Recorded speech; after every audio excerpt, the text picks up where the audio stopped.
नेहमीप्रमाणे तोच दिवस तीच रात्र.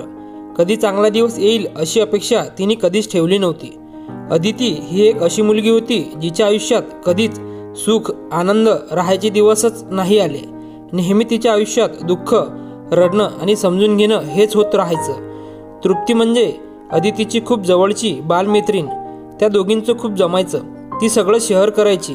कधी दोघींनी भांडण नव्हती केली तिसऱ्या व्यक्तीमुळे, ना कधीच पैसेवरून. कधीच त्यांची मैत्री नव्हती. आज तो दिवस आला होता जेव्हा दोघी कामाला जायला लागल्या होत्या. अदिती ऑफिसमध्ये कामाला लागली होती आणि तृप्ती साध्या कंपनीत लागली होती.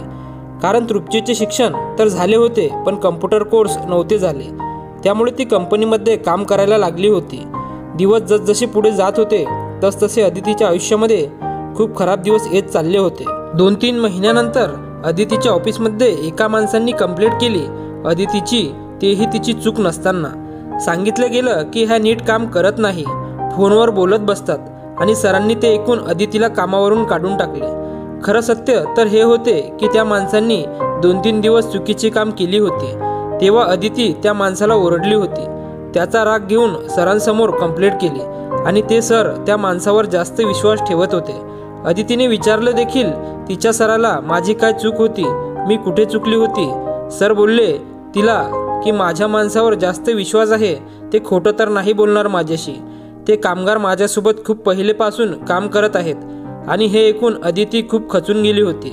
त्यात तिने तिच्या प्रियकराला मेसेज केला की मला कामावरून काढून टाकले, मला खूप वाईट वाटत आहे. प्रियकराने तिची साथ द्यायची सोडून तिला बोलला की तूच काहीतरी चुकी केली असशील म्हणून काढले. आणि हे बोलून तिचा प्रियकर सोडून गेला तिला कायमचा. हे बघून ती खूपच खचून गेली होती. ती त्या रात्री तेच प्रियकरासोबतच्या आठवणी आठवायला लागली आणि रडायला लागली. त्याच्या फोनमध्ये बॅलन्स नसताना त्याला अदिती दर महिने रिचार्ज करून द्यायची. तो फिरायला गेला, हॉटेलमध्ये जेवायला गेला, त्याचे पैसे अदितीकडून घ्यायचा. कपडे घ्यायला, ह्या सगळ्या गरजांसाठी पैसे घेणं आणि त्यासाठी अदितीने इतकं करून तिलाच दुखी करणं, तिला टाईम न देणं, हे आठवून ती खूप रडत होती. अदिती नेहमी बोलायची त्याला की तुला काय पाहिजे ते फक्त माग माझ्याकडे, मी सगळं देईल आणून, पण तू सोडून नको जाऊ. मला टाईम दे, प्रेम कर, फक्त माझ्याकडे लक्ष दे. पण त्यांनी हे कधीच नाही लक्षात घेतलं. अदितीने त्याच्याकडे खूप भीक मागितली होती, सोडून नको जायची आणि टाईम द्यावा म्हणून. पण अदितीचं हे प्रेम खरं नव्हतं असं वाटायला लागले तिला. अदितीने नशिबाला दोष देणं सुरू केलं, कारण तिला वाटायचं की तिच्यावर कोणी खरं प्रेम नाही करू शकत. अदिती जेव्हा दुसऱ्या जोडीदारांना बघायची तेव्हा तिला खूप वाईट वाटायचं. विचार करायची की तिला का असा मुलगा नाही भेटला, फक्त रडवणार भेटला. ती बोलायची मी काय मागितलं होतं त्याच्याकडे जे मला सोडून गेला, ते फक्त माझे काम सुटले म्हणून. हा विचार करून तिला अजून त्रास व्हायचा. तेव्हाच अदितीने तृप्तीला फोन केला. तिला सांगितले माझ्यासोबत असे झाले आहे. हे ऐकून तृप्ती अदितीला सांभाळत होती, शांत करत होती, समजावत होती. पण अदिती खूपच खचून गेली होती. दिवस रात्र रडून रडून तिने हालत खराब केली होती. काय करू तिला सुचत नव्हते. एक दिवस तिचा खूप कठीण होत चालला होता आणि तिने ठरवलं होतं की आता प्रेमात नाही पडणार म्हणून, आणि सगळं शांत झालंच होतं. अदिती हळूहळू या सगळ्यातून बाहेर येत होती. थोड्या दिवसांनी ती परत कामासाठी इंटरव्ह्यू द्यायचा ठरवते, पण कुठेच यश नाही भेटत. पण तरी अदिती हार नाही मानत आणि प्रयत्न करत राहते. पण तिचं नशीब पहिलेपासून खराब होतं, कधीच चांगलं नव्हतं. तेवढ्यात ती हे आशा सोडणार होती की काम नाही भेटणार आता, आणि तितक्यात तृप्तीचा फोन येतो. ती बोलते अदितीला की काम भेटलं आहे, पण मी ज्या कंपनीमध्ये आहे तिथं काम आहे ऑफिसमध्ये, आणि तिथं तुला सुद्धा कामगारसारखं काम करावं लागेल. तर अदिती बोलली चालेल, मी करेल. कुठले काम मोठं किंवा छोटं नसतं. अदिती कामाच्या बाबतीत कधीच थकायची नाही. ती खूप मेहनती होती.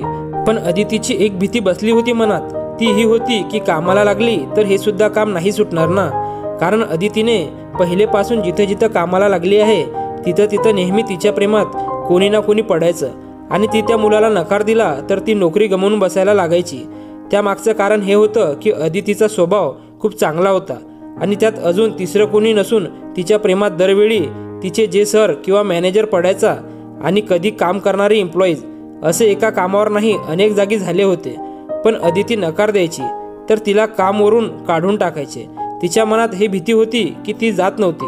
अदिती सगळं विसरून कामाला जायला निघाली, आणि अदितीसुद्धा तृप्तीसोबत कामाला लागली. कंपनीमध्ये सगळं चांगलं चालायला लागलं. दोघी मिळून मिसळून काम करायचे. पण अदिती आणि तृप्तीमध्ये एक वेगवेगळी गोष्ट होती की अदिती खुल्या मनाची आहे आणि तृप्ती शांत स्वभावाची.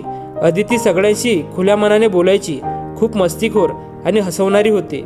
आणि एका बाजूला तृप्ती, जे की तिला आवडायची नाही, कारण तृप्तीला वाटायचं अदिती आता आली आणि सगळ्यांसोबत मिसळली आणि मी अजून कोणाशी बोलतही नाही. तिला हळूहळू राग यायला लागला होता अदितीचा. तेव्हा तृप्तीसुद्धा अदितीसारखी वागायला लागत होती.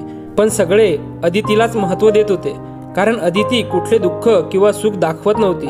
जे ती होती तेच ती सगळ्यांना दाखवत होती. पण तृप्ती हे दाखवत होती की मी पण अदितीसारखी आहे. हळूहळू अदिती ही कंपनीमध्ये हसवणारी आणि खूप गोड मुलगी बनली होती. आणि हे सगळं तृप्तीला बघवत नव्हतं, पण सगळ्यांना समजत होतं की तृप्ती अदितीसारखं वागायचं बघत आहे, ती अदितीवर जळत आहे. जेव्हा सगळ्यांनी हे अदितीला सांगितलं तेव्हा अदिती बोलली, नाही, ती माझी खूप चांगली मैत्रीण आहे, ती का जळेन माझ्यावर. आणि अदितीने त्यांच्या बोलण्यावर विश्वास नाही ठेवला, सोडून दिलं ते काय बोलले ते सगळं. आणि अदिती तृप्तीशी पहिलेसारखंच बोलत राहिली. पण अदितीला काय माहिती होतं की तृप्ती बदलत चालली आहे, कारण तृप्तीला हे बघवत नव्हतं. आणि हे सगळं बाकीच्यांना दिसत होतं की तृप्ती अदितीसारखं वागायचं बघत आहे. त्या सगळ्यामध्ये एक व्यक्ती पण होता जो हे सगळं पाहत होता. आणि अदितीला हे माहीत नव्हतं सगळं आयुष्य खराब होईल तिच्या या चुकीमुळे. ती ही होती की मित्र आणि मैत्रिणींनो, पुढील भाग बघण्यासाठी व्हिडिओला लाईक करा, शेअर करा आणि आपल्या मॉरल स्टोरीज चॅनलला नक्की सबस्क्राईब करा. धन्यवाद.